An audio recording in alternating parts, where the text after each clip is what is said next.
어느 분야에나 자기가 시욕이 강한 사람이 있다. 게다가 그런 사람은 대개 목소리가 커서 어떻게든 눈에 띈다. 그래서 마치 사람들 사이에서 큰 영향력을 발휘하는 것처럼 보이기도 한다. 그들의 원동력 중 하나는 상승지향 욕구라 할 수 있다. 상승지향 욕구가 더 나은 나를 더 나은 곳으로 향하게 하려는 의식으로 연결되어 무의식 중에 자기 가시욕이 나오는 것이리라. 이것은 각자의 라이프 스타일 영역이라서 나로서는 딱히 부정할 생각도 없고 그럴 권리도 없다고 생각한다. 종종 순수하게 그 힘 참 대단하다고 느낄 때도 있다.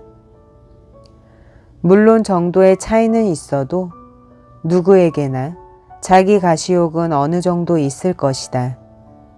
나에게도 분명 있다. 하지만 그렇다고 해서 자기 가시욕이 강한 사람이 하는 행동을 그대로 할 생각은 없다. 지나친 자기 가시욕은 갖고 싶지 않다. 그 이유 중 하나는 자기 가시욕이 강한 사람의 마음 이면에는 큰 콤플렉스가 있는 것 같아서다. 이 또한 생각의 차이일 수 있는데 다른 사람에게 보여주고 싶지 않은 부분이 있으니 자기 가시욕이라는 방패 뒤에 몸을 숨기고 기회가 생기면 자신을 크게 보이려고 한다는 생각이 든다. 어차피 다른 사람이 보기에는 그 사람의 영향력이 크든 작든 힘이 있든 없든 상관없다.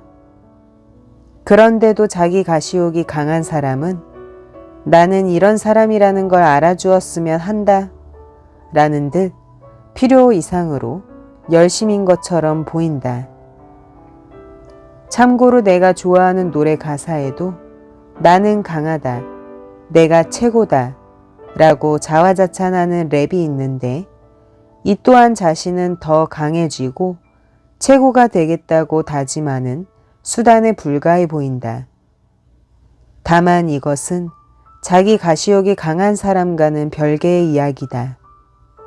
큰 소리로 자기를 과시하는 랩을 떠들어대는 래퍼가 멋있어 보이는 이유는 그것이 랩으로 표현되는 예술이기 때문이다.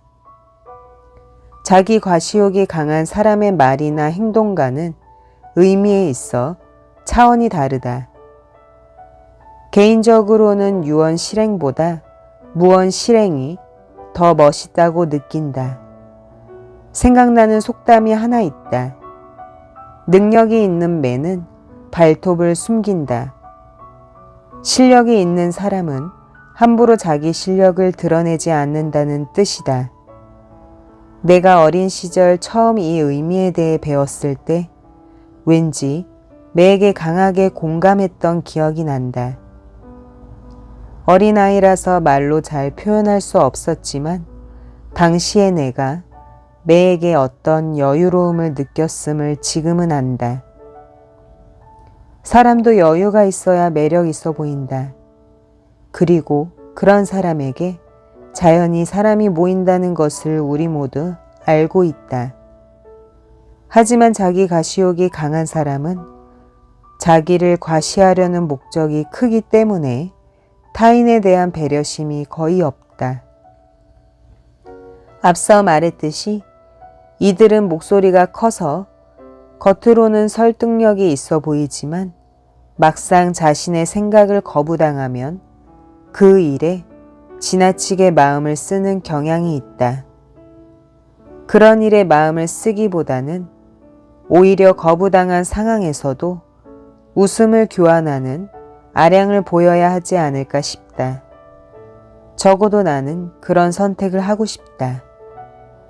그런데 진정한 의미에서 능력 있는 매가 되는 일은 시간이 좀 더 걸릴 것 같다. 필요 이상으로 사납게 울어대지 않는 능력 있는 매가 되고 싶으니까. In darkness, I was lost.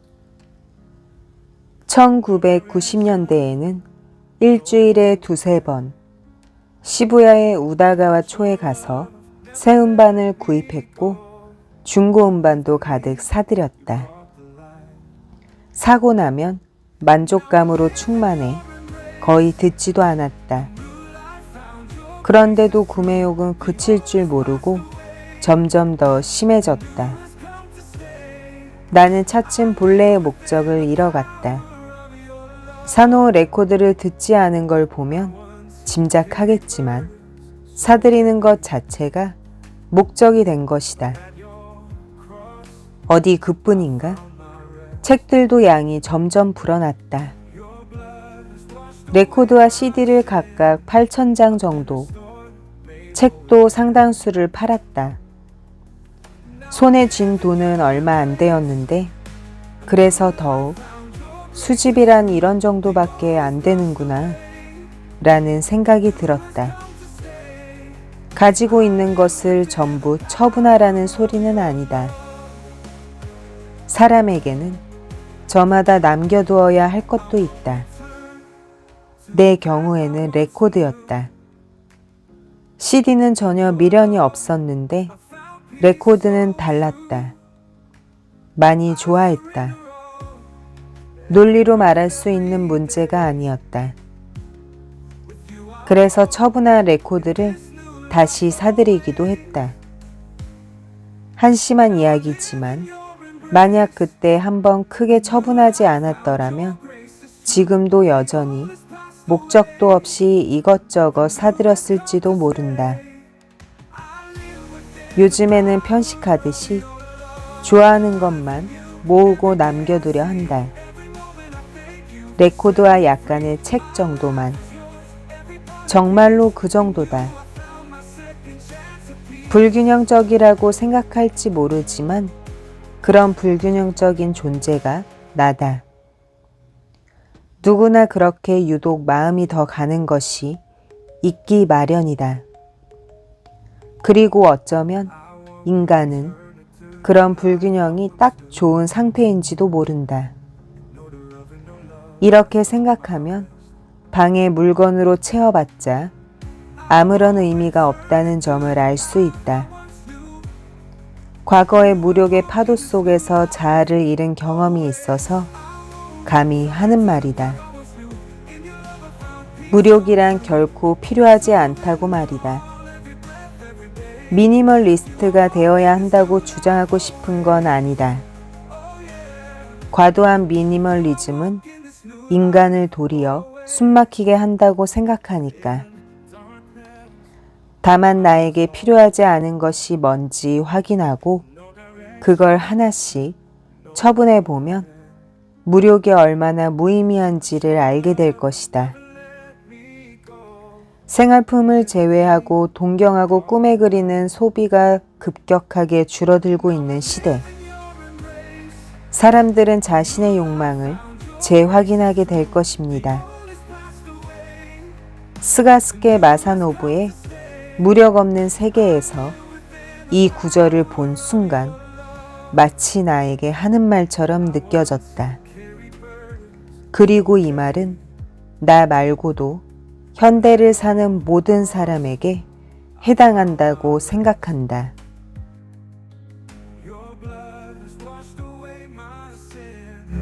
I've been restored, made whole again. Now I live in your embrace. A new life found, your grace is true. The old is past, the